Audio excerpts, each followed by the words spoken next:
Muito bem. Seria Então, bom vamos lá. o Thiago até fazer uma Uhum. introdução, contando um pouquinho da parte histórica do caso dele, para introduzir o pessoal no tema. Aí você faz um resuminho, uma introdução É. breve Vou para fazer. o pessoal que não conhece o Travis, né? Seria legal. E depois.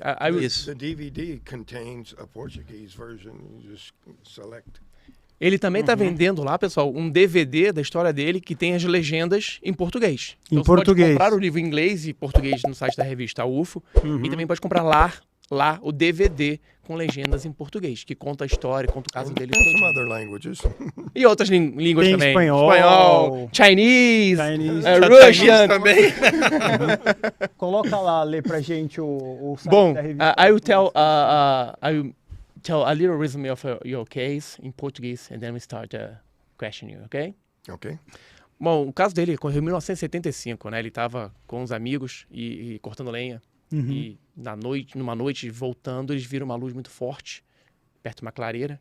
E eles viram um objeto em cima dessa clareira. O Travis saiu do carro, né? Num momento impulsivo, ele saiu do carro e ficou olhando aquele objeto.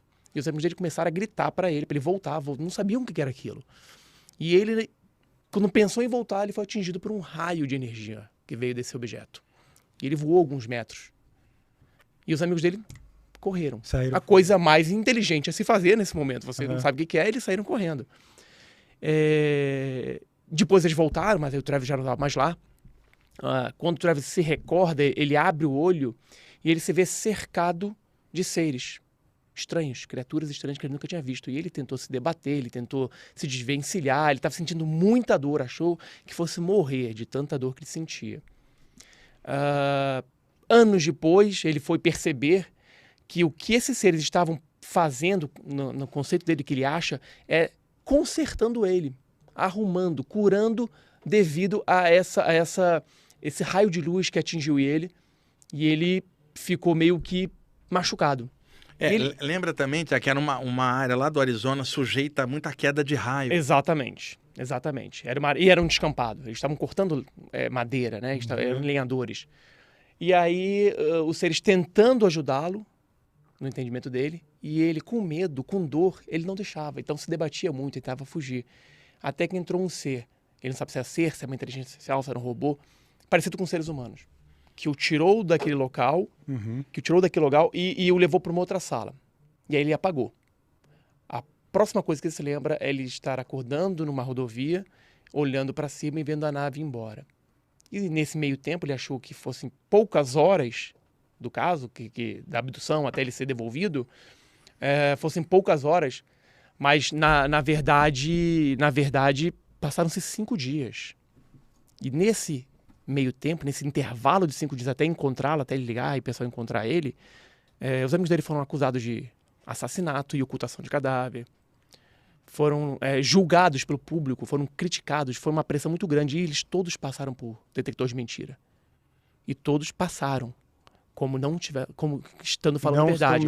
Não estou mentindo. E ele também passou por vários detectores de mentira. E ele mantém essa história, a mesma história. Eu já participei de vários congressos com ele, a mesma história há mais de 30 anos.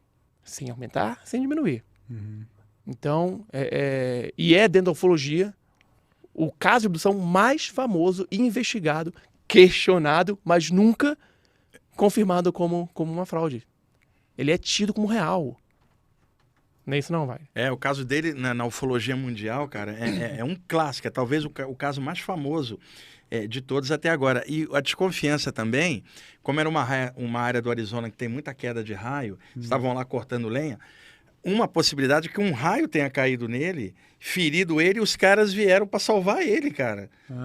É uma das probabilidades mais óbvias, né? Porque o raio caiu, ele estava quase morto, os caras levaram ele para dentro, curaram ele, só que passou 5 dias quando devolveram ele para a Terra. 5 dias? 5 dias, cara. E o interessante que ele fala também é que há outros testemunhos dessa nave, não é só ele e os amigos.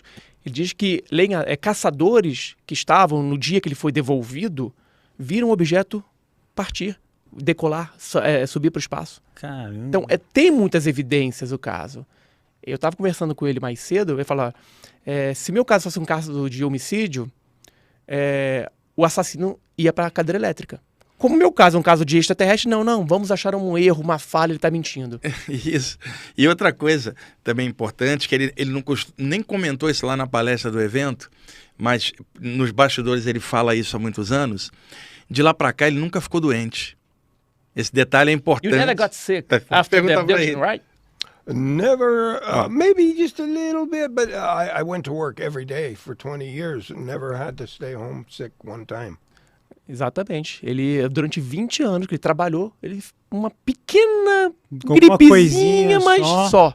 só, após a abdução. And after, before the abduction, you normally get sick. Yeah, a little bit, yeah. More than after, right? Yeah.